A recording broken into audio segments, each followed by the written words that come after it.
Hi friends, welcome to study for civil services. आज के topic में मैं पूरे इतिहास को कवर कराने की कोशिश करूंगा।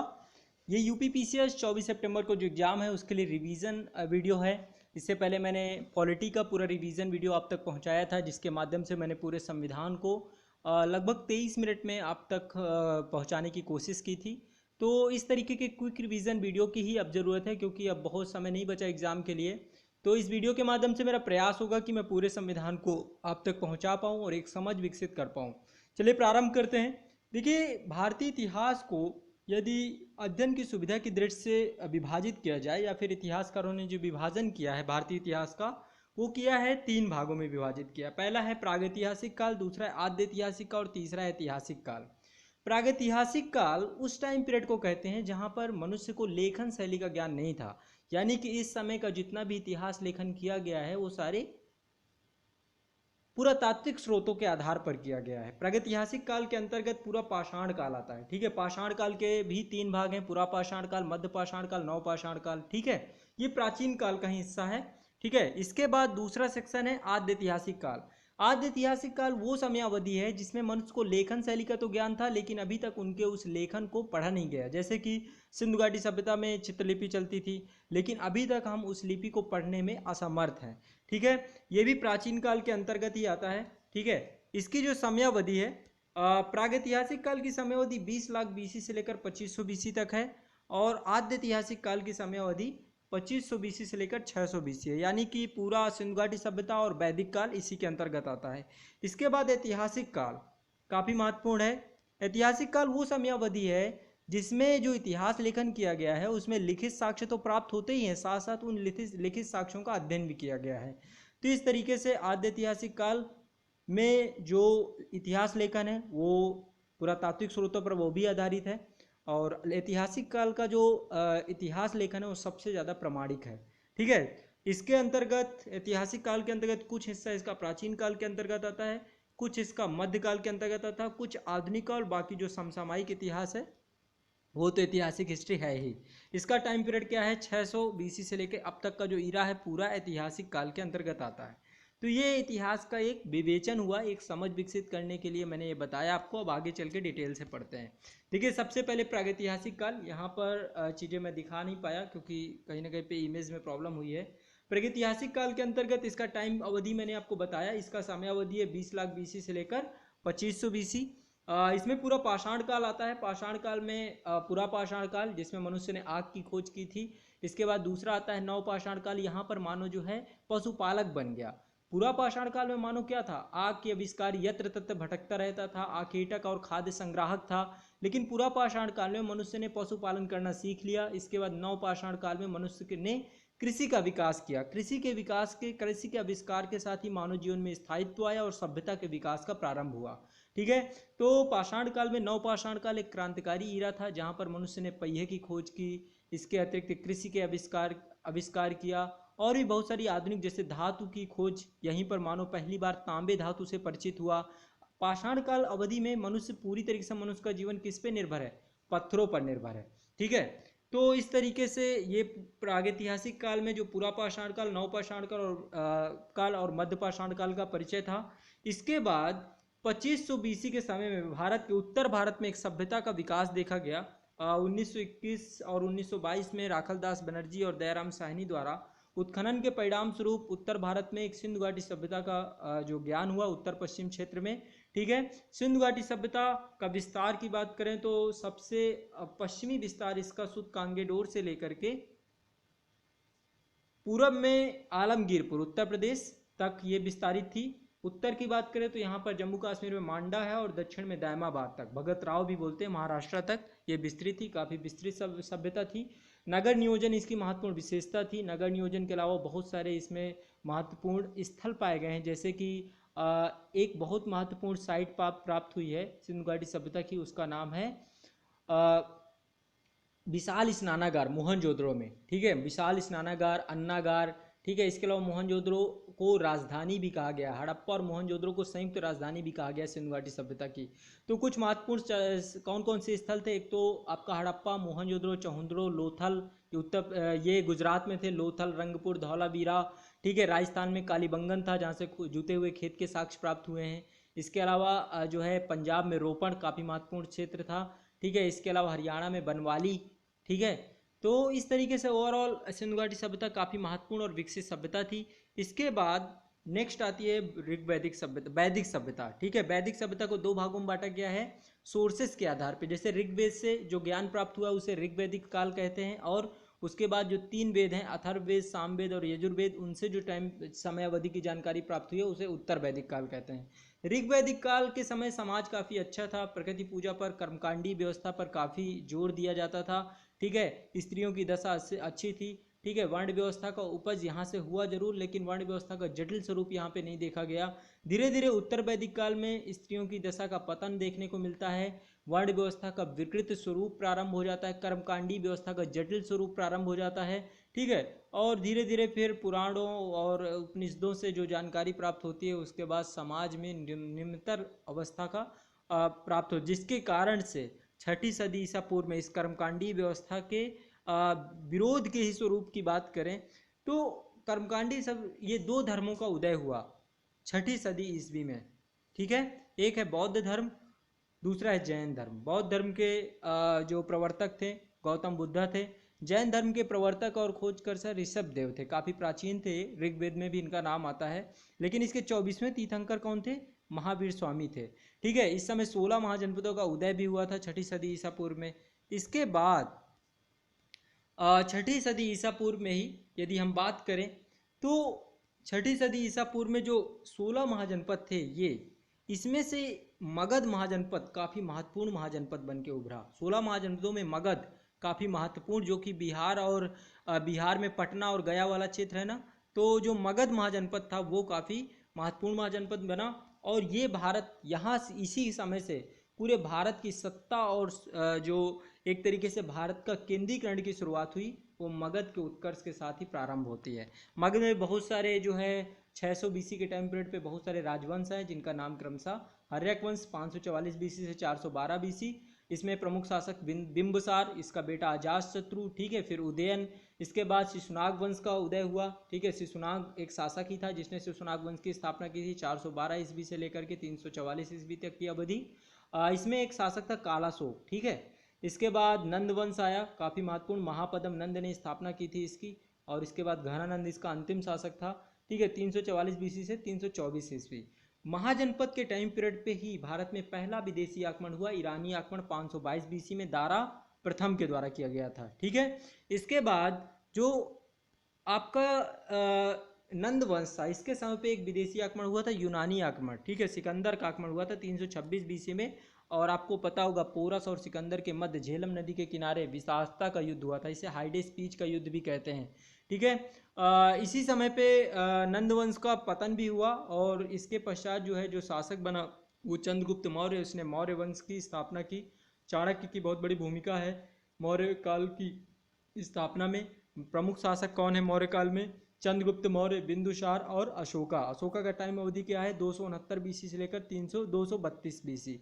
अशोका बहुत महत्वपूर्ण है। अशोका ने बहुत सारे शिलालेख खुदवाए। पहले शिलालेख में पशुवध की बात कही गई, पशुवध हिंसा की बात की गई। अशोक ने अपने राज्यरोहण के 8 साल बाद कलिंगा युद्ध किया 261 बीसी में, ठीक है। और उसके बाद उसका जो हृदय है बहुत द्रवित हुआ। तत्पश्चात उसने एक धम्म चलाया, ठीक है, और बहुत ही महत्वपूर्ण धम्म था, ठीक है। इसके बाद आप देख सकते हैं यहाँ पर 185 बीसी से 300 एडी के अवधि पर, ठीक है, मौर्य काल के बाद जो अवधि चालू हुई उसे मौर्योत्तर काल कहते हैं, मौर्योत्तर काल, ठीक है, मौर्योत्तर काल। तो इसमें जो है बहुत सारे वंश थे। मौर्य काल के बाद शुंग वंश आया, पुष्यमित्र शुंग ने उसकी स्थापना हुई। फिर कंड वंश आया। इसके बाद मौर्यों के जो वास्तविक उत्तराधिकारी बने दक्षिण भारत में वो थे आंध्र सातवाहन, ठीक है। अशोका के टाइम पीरियड भारत का सर्वाधिक विस्तार था। ऊपर आपका काबुल कंधार रीजन से लेकर के नीचे पूरा कर्नाटक तक रीजन में अशोका का विस्तार माना गया है, ठीक है। तो आंध्र सातवाहन काफ़ी महत्वपूर्ण थे। 185 बीसी से लेकर 300 एडी तक का इरा जो है ये पूरा जो है मौर्योत्तर काल का इरा माना जाता है। इस समय कुछ विदेशी आक्रमण हुए, जैसे इंडो ग्रीक आए, ठीक है, हिंद, यमन, मिनांडर का नाम आपको पता होगा। इसके बाद शक, पल्लव, कुषाण ये भी महत्वपूर्ण शासक थे, ठीक है, मौर्योत्तर काल में ही ये आए थे। इसके बाद गुप्त काल प्रारंभ होता है मौर्योत्तर काल के बाद, काफ़ी महत्वपूर्ण काल है। इनकी भी जो राजधानी थी पाटलिपुत्र ही थी।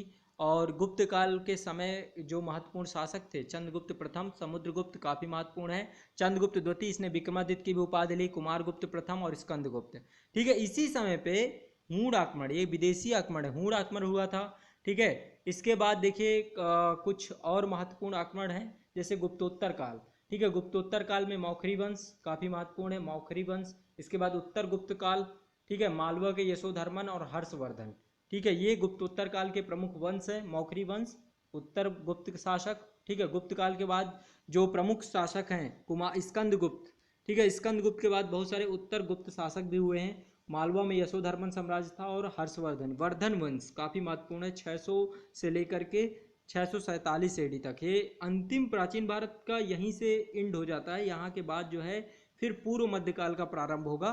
तो हर्षवर्धन अंतिम शासक था जिसने भारत को केंद्रीकृत रूप में रखा था प्राचीन भारत में। इसके बाद जो है पूरा भारत फिर टुकड़ों में विभाजित हो जाएगा, इस्लाम का आगमन होगा और इस्लाम के आगमन के साथ फिर भारत में केंद्रीकृत स्वरूप धीरे धीरे फिर से स्थापित करने का प्रयास किया जाएगा दिल्ली सल्तनत की स्थापना के साथ ही। तो आप देखेंगे वर्धन वंश, प्रभाकर वर्धन, राज्यवर्धन और हर्षवर्धन प्रमुख शासक थे इसके बाद जो है पूर्व मध्यकाल का प्रारंभ होता है और इसी अवधि में इस्लाम का आगमन होता है। ठीक है, इस्लाम का आगमन 712 ईस्वी में सफल आक्रमण होता है, मोहम्मद बिन कासिम द्वारा किया जाता है। कहाँ पर किया जाता है? सिंध पर अरब आक्रमण होता है 712 ईस्वी में मोहम्मद बिन कासिम के द्वारा। सिंध का शासक कौन था? दाहिर। ठीक है, 700 एडी के आसपास 712 से लेकर के 700 एडी से लेकर के 1200 एडी की अवधि में हम पूरे पूर्व मध्यकाल में पूरे भारत को छोटे छोटे हिस्सों में बटा हुआ पाते हैं। इसे राजपूत काल कहते हैं। जैसे कि उत्तर भारत वाले हिस्से में गुर्जर प्रतिहार थे, गढ़वाल वंश, चौहान वंश, जेजाक भुक्ति, ये चंदेल शासक थे। ठीक है, बुंदेलखंड वाला रीजन, मालवा में परमार थे, चालुक्य गुजरात वाले रीजन पे थे। ठीक है, गुजरात और नीचे का जो रीजन था महाराष्ट्र वाला रीजन, सेन ये भी बंगाल में थे, और हिंदू शाही राजा। ठीक है, जम्मू कश्मीर में आपको पता ही होगा, जम्मू कश्मीर में बहुत सारे शासक थे, ललितादित्य मुक्तपीड़। ठीक है, इसके अलावा भी जैनुल आब्दीन, ठीक है, कारकोट वंश था वहाँ पर। इसके अलावा पाल वंश, ये बंगाल का बहुत महत्वपूर्ण शासक था। पाल, राष्ट्रकूट और प्रतिहार, इन तीनों के बीच में त्रिकोणीय संघर्ष हुआ था कन्नौज में। राजपूत काल में जो मगध का स्थान था प्राचीन काल में, मगध यानी कि मौर्य काल, इसके बाद गुप्त काल में जो मगध का महत्वपूर्ण स्थान यानी केंद्रीय स्वरूप जो मगध का था, वही स्थान कन्नौज को प्राप्त हो जाता है राजपूत काल में। ठीक है, कन्नौज के लिए एक त्रिकोणीय संघर्ष होता है। इसके पश्चात ये पूर्व मध्यकाल के टाइम पीरियड पे ही कुछ और महत्वपूर्ण विदेशी आक्रमण होते हैं।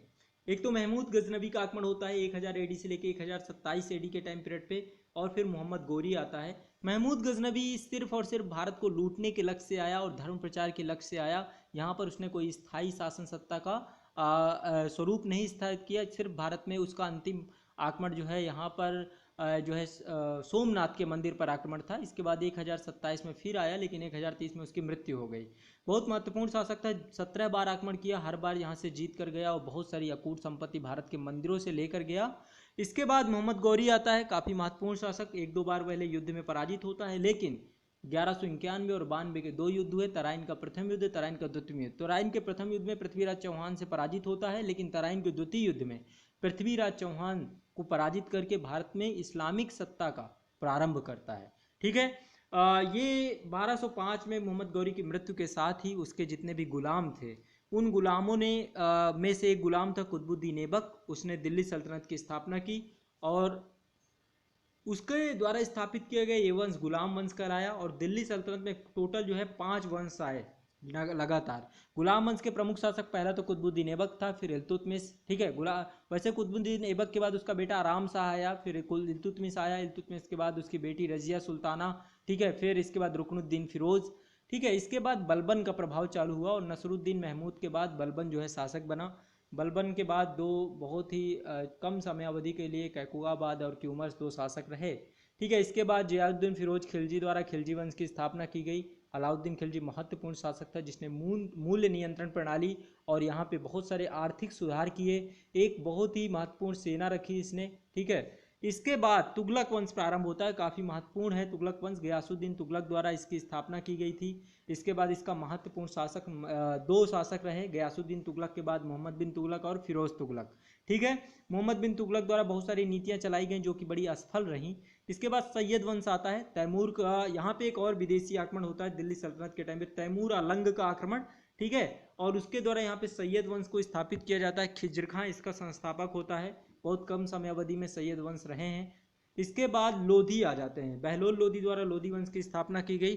ठीक है, फिर सिकंदर लोधी, इब्राहिम लोधी, और इब्राहिम लोधी को 1526 में पानीपत के प्रथम युद्ध में बाबर द्वारा पराजित किया गया। और उसके बाद यहाँ पे मुगल सत्ता की नींव पड़ी, मुगल साम्राज्य का प्रारंभ हुआ। ठीक है, मुगल साम्राज्य की समयावधि क्या है, 1526 से लेके के 1857 तक रही, लेकिन 1526 से 1707 की अवधि में महत्वपूर्ण मुगल शासक थे। उसके बाद जो परवर्ती मुगल शासक थे वो ज़्यादा महत्वपूर्ण नहीं थे। ठीक है, जैसे कि सबसे महत्वपूर्ण शासक तो बाबर ही था। ठीक है, इसके बाद बाबर ने 4 युद्ध लड़े थे, पानीपत का युद्ध, खानवा का युद्ध, चंदेरी का युद्ध और घाघरा का युद्ध, चारों में विजयी हुआ। हुमायूं थोड़ा सा योग्य शासक तो कहेंगे, लेकिन कहीं ना कहीं पे उसकी उदारता ने उसके शासन का जो है फिर ख़त्म कर दिया। उसके बाद शेर शाह सूरी शासक बना, सूर वंश का शासक।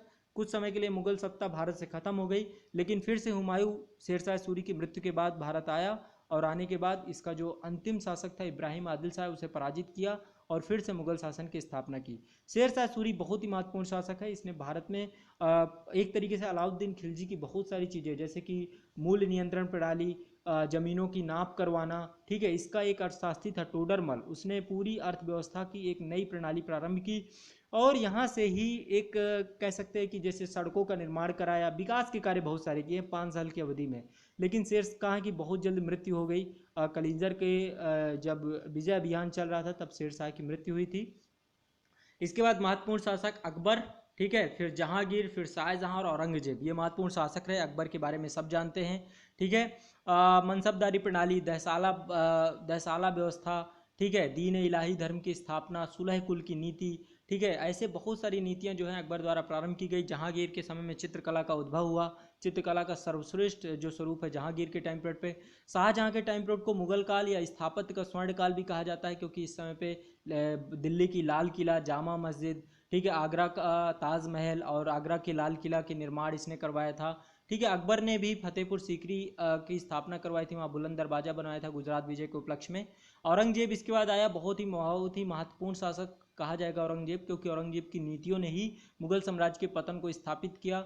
और औरंगजेब ने वैसे भारत को एकीकृत किया, काफ़ी महत्वपूर्ण इस मामले में उसका योगदान है। ठीक है, इसके बाद जो है औरंगजेब की मृत्यु के बाद ही पूरा मुगल साम्राज्य धीरे धीरे पतन होता चला गया। बहुत सारे स्वतंत्र राज्यों का उदय हुआ, और जो शासक थे, पहले तो बहादुर शाह प्रथम था, फिर जहादार शाह आया, फरखुश शियर आया, ये फिर इसके बाद जो है मोहम्मद शाह आया, अहमद शाह आया, आलमगीर प्रथम द्वितीय, फिर शाह आलम, फिर अकबर द्वितीय, और फिर बहादुर शाह द्वितीय। 1857 में बहादुर शाह द्वितीय को रंगून भेज दिया गया था, वहीं उसकी मृत्यु हो जाती है। ठीक है, तो ये 1707 से 1857 तक के प्रमुख शासक थे, इनका नाम याद रखना बहुत आवश्यक है। इसके बाद जो है इसी समयावधि में वैसे तो औरंगजेब के टाइम पीरियड पे ही मराठों का युद्ध हुआ था, जो महाराष्ट्र वाला रीजन है। इसमें मराठों में कौन कौन थे, एक तो शिवाजी थे, फिर उनके पुत्र संभाजी, फिर राजाराम, ताराबाई, साहू, पेशवाओं का उत्कर्ष हुआ। पेशवा साहू के टाइम पे पेशवाओं का उत्कर्ष हुआ, जैसे कि बालाजी विश्वनाथ, फिर बाजीराव प्रथम, बाजीराव, माधवराव प्रथम, माधवराव नारायण, ठीक है, फिर बाजीराव द्वितीय अंतिम पेशवा, जिसने वसीन की संधि के साथ सहायक संधि प्रणाली पर हस्ताक्षर कर दिए। इसके बाद इसी समय पे और भी बहुत सारे जो है नवीन स्वतंत्र राज्यों का उदय हुआ मुगल काल के अंतिम चरण में, जिसमें बंगाल था 1707 में मुर्शिद कुली खान ने इसकी स्थापना की। अवध शहादत खान ने 1722 में इसकी स्थापना की, बुहरान उल मुल्क भी कहते हैं। मैसूर की हैदर अली ने स्थापना की 1761 में। पंजाब रणजीत सिंह, हैदराबाद 1724 में निजामुल मुल्क, और कर्नाटक की 1722 में सदाउद्दौला खां द्वारा स्थापना की गई, काफ़ी महत्वपूर्ण है। ठीक है, और वैसे तो अकबर के टाइम पीरियड पे ही पुर्तगीज़, अकबर से पहले पुर्तगीज़ जो है भारत आ गए थे। ठीक है, सल्तनत काल में ही, जब यहाँ पे लोधी वंश चल रहा था। लेकिन जो है उसके बाद जो अंग्रेज़ जो हैं ये आए हैं जहांगीर के टाइम पीरियड पे। लेकिन अंग्रेज़ों की जो ईस्ट इंडिया कंपनी की स्थापना हुई अकबर के समय अवधि में ही हो गई थी, इंग्लैंड में हुई थी वो 1600 ईस्वी में रानी के राजलेख के माध्यम से। 1608 में अंग्रेज़ था विलियम हॉकिंस, वो जो है जहांगीर के दरबार पे आया था। ठीक है, तो सबसे पहले पुर्तगीज़ आए, फिर डच आए, फिर इसके बाद अंग्रेज आए, फिर डेन आए, फिर फ्रांसीसी आए, और अंततोगत्वा इन सभी में आपस में काफ़ी प्रतिस्पर्धा हुई। पहले इनका उद्देश्य व्यापार करना था, धीरे धीरे भारत की राजनीतिक पावर्स पे भी अधिग्रहण करना इन्होंने प्रारंभ कर दिया। ठीक है, इसके बाद जो है अंग्रेजों ने बहुत सारे युद्धों में पहले फ्रांसीसियों को हराया, डचों को हराया, पुर्तगालियों को हराया, इनके आपस में बहुत सारे युद्ध हुए। ठीक है, इसके बाद प्लासी का युद्ध काफ़ी महत्वपूर्ण है भारतीय शासकों में। प्लासी का युद्ध में जो सिराजुद्दौला था बंगाल का शासक, ठीक है, उसके साथ हुआ और यहाँ से ही ब्रिटिशर्स का भारत में एक तरीके से भारत में उन्होंने नींव डाली ब्रिटिश सत्ता की, राजनीतिक सत्ता की। प्लासी का युद्ध 1757 में हुआ जो छल और षड्यंत्र के माध्यम से जीता गया। उसके बाद बक्सर का युद्ध हुआ 1764 में। इसके बाद एक युद्ध हुआ था काफ़ी महत्वपूर्ण, बेदरा का युद्ध 1759 में हुआ था, ये डचों के साथ हुआ था। इसके बाद डच सत्ता यहाँ से खत्म हो जाती है। वांडीवास का युद्ध अंग्रेज और फ्रांसीसियों के बीच अंतिम युद्ध था। इसके बाद फ्रांसीसियों की भी पावर पूरी तरीके से कमज़ोर हो जाती है। ठीक है, इसके बाद जो है अब अंग्रेजों का समयावधि यहाँ से चालू होती है। बहुत सारे गवर्नर्स आते हैं। सबसे पहले बंगाल में गवर्नर्स रहते हैं। ठीक है, 1757 से लेकर 1773 तक की अवधि में इसमें रॉबर्ट क्लाइव सबसे पहला गवर्नर और इसी ने प्लासी के युद्ध में नेतृत्व किया था। फिर वरेलास्ट, फिर कर्टियर, फिर वारेन हेस्टिंग भी कुछ समय के लिए गवर्नर रहते हैं। लेकिन 1773 का जब रेगुलेटिंग एक्ट पारित कर दिया जाता है उसके बाद कंपनी के जो गवर्नर होते हैं उनको बंगाल का गवर्नर जनरल बना दिया जाता है। इनमें से सबसे पहला गवर्नर जनरल कौन था? वारेन हेस्टिंग था।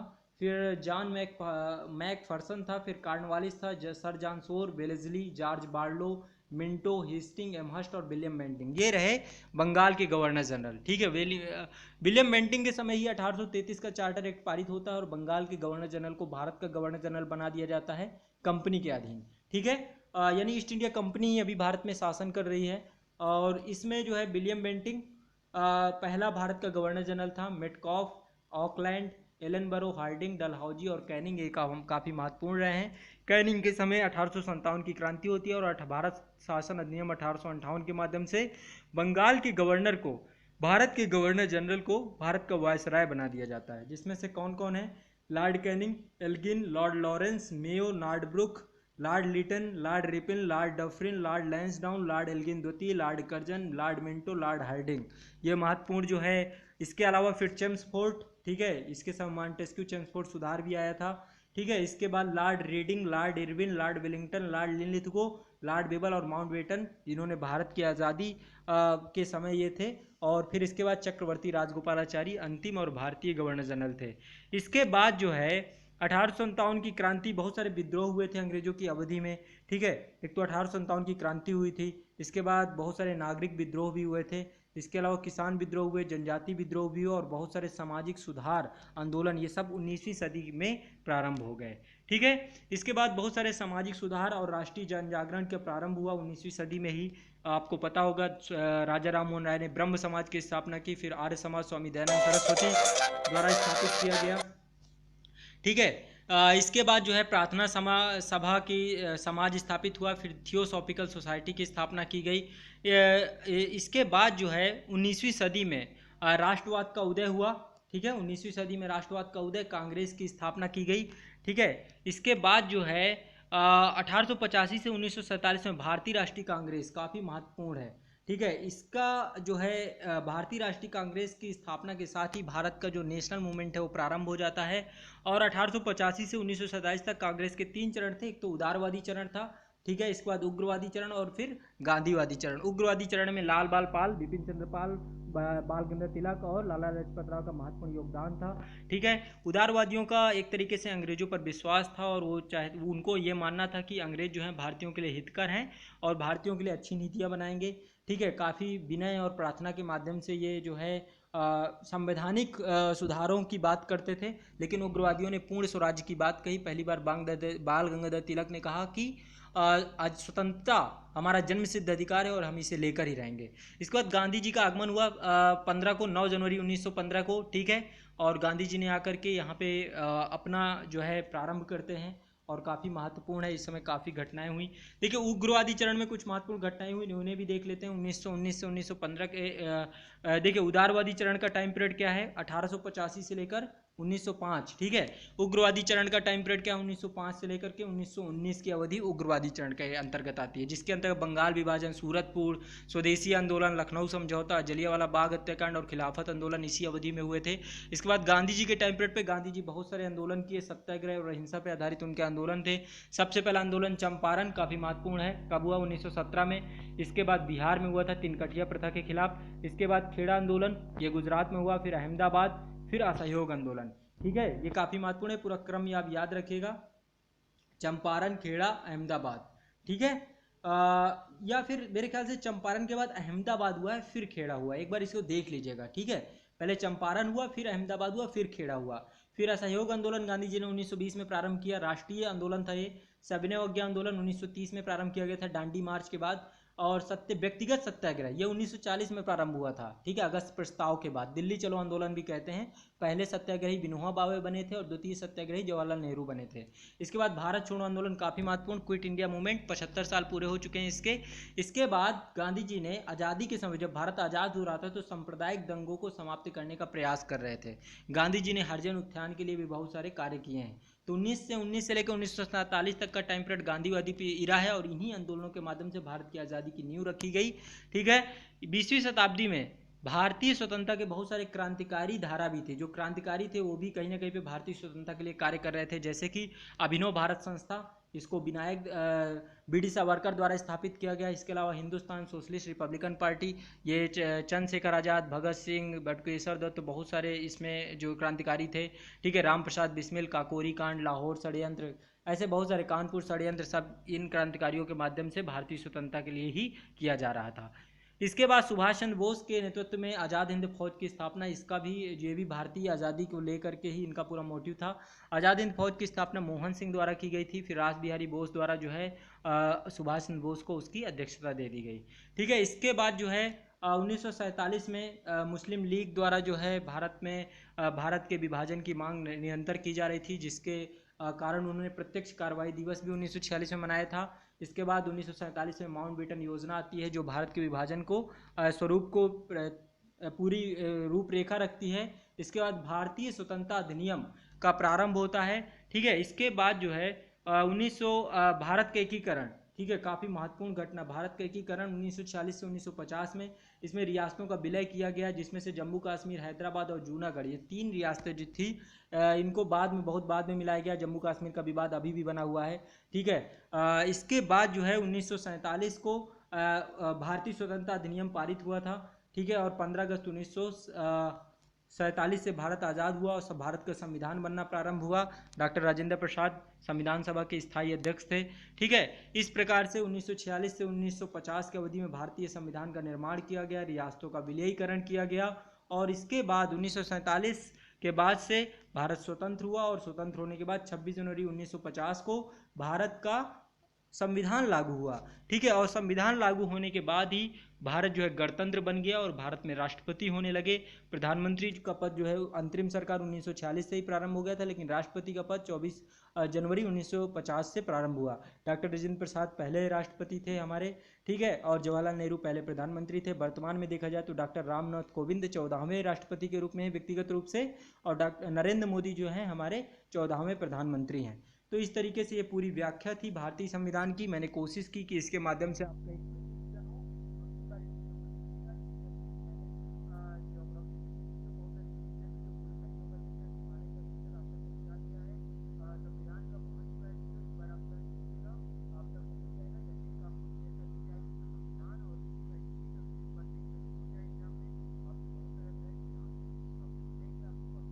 आएगा। चलिए, बहुत बहुत शुक्रिया, धन्यवाद।